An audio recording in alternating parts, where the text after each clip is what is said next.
Oh, let's go. Yes.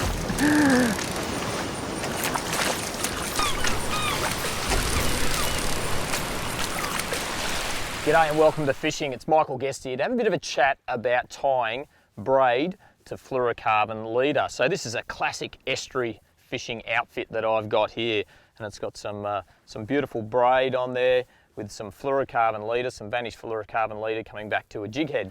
So you've got to attach that braid to that leader, that rod length of leader, to be really proficient with your lure fishing. So braid does not really have any stretch in it. So if you're used to fishing with mono, if you're new to fishing with lures, every time you twitch the rod, you want that lure to come alive. You want that lure to dart around. You want to be able to entice the predators. You want them to come and crash it. You want them to think it's a shrimp, a prawn, a bait fish, some other type of creature, whatever it is you're trying to imitate. The best way to do that is with the braid, because that lack of stretch, every time you twitch, pull back, you know, really give that a good jerk on the rod, then that lure is going to react back through that way and do that. If you're using nylon, you've got all this stretch, it's like a big rubber band, and every time you do this, there's really not much happening at the end where the lure is. Now, the reason why we use fluorocarbon leader like this when we're lure fishing is it refracts light at the same index as water, which makes it virtually invisible. Now, that's a huge benefit. The water behind me here at the moment is actually quite clear, so having a super clear leader, one that's virtually invisible, makes a big difference and makes your bite ratio much higher when the fish can't see the leader. The other thing is it has a super high abrasion resistance, so a higher abrasion resistance than standard nylon leader, which means if you're fishing around rocks and pylons and things, anywhere it can touch anything, it's a lot tougher than nylon. Doesn't have a lot of stretch either, so works well with braid. So the big thing is, how do we join them together? There's a few different knots. There's some quite fancy ones, but let's start with a basic one. I'll just grab these two. So what I've done is I've got some big heavy braid here. So this is a big spool of 100-pound braid. So, and I just thought it'd be much easier for you to see, that's all. So we've got 100-pound braid and a bit of, well, that's actually some 50-pound game line. It shows you the difference there with braid too. Its diameter compared to its breaking strain is amazing. So that's 100-pound braid, and that's 24 kilo or 50-pound nylon. That braid is still thinner than that nylon. So there you go. That's another reason why you want to use braid. As it sinks, it doesn't have as much friction in the water because of its small diameter. So what we're going to tie is a double uni knot. It's a really easy one to tie. I've got a pair of scissors here ready to go. So let's get into it. Alrighty. What we do is we'll start with our leader material in my right hand here, and we probably want about probably 150 mil, 15 centimeters, and we're just going to pinch a loop.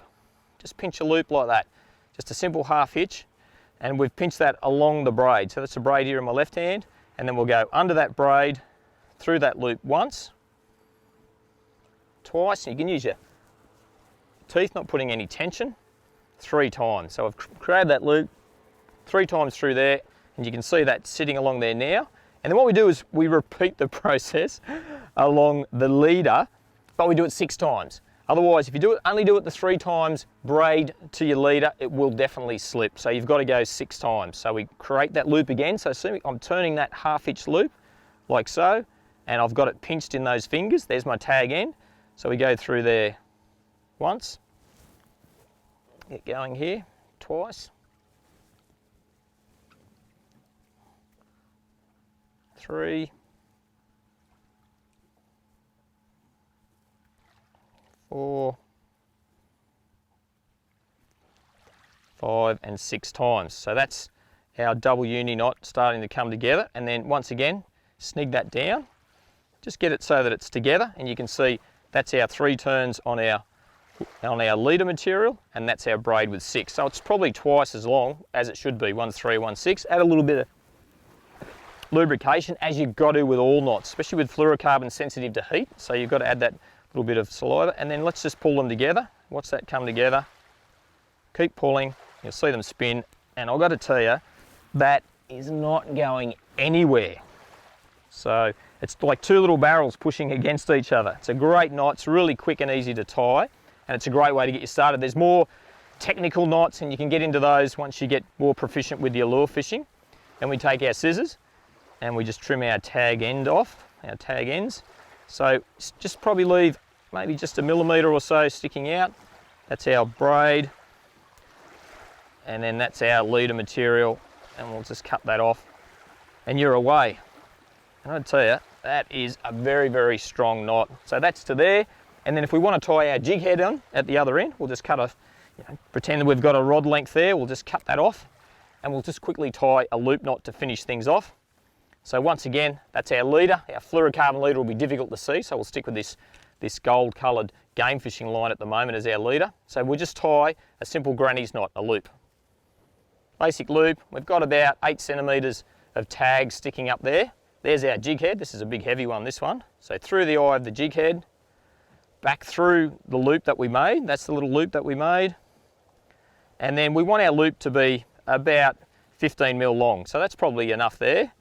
Pinch that with your fingers if you like, and then twist your tag end around the main section of the leader 3, 4, 5 times.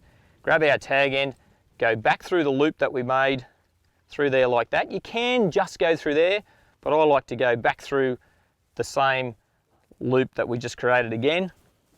Pull that down tight. Don't forget to add that saliva. And there you go.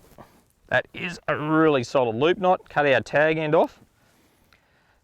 And what that does is when we're lure fishing, when you twitch and you back it off, it allows that lure to swim much better. If you tie it hard up to the jig head, especially if you've got a bit of current flow pushing across or a bit of a belly in your line with the wind hitting it, it will tend to drag it around a lot more. But this lets the lure come to life, and that's what lure fishing is all about. So there you go, double uni knot, and the old-fashioned loop knot back onto your lure, and you're away.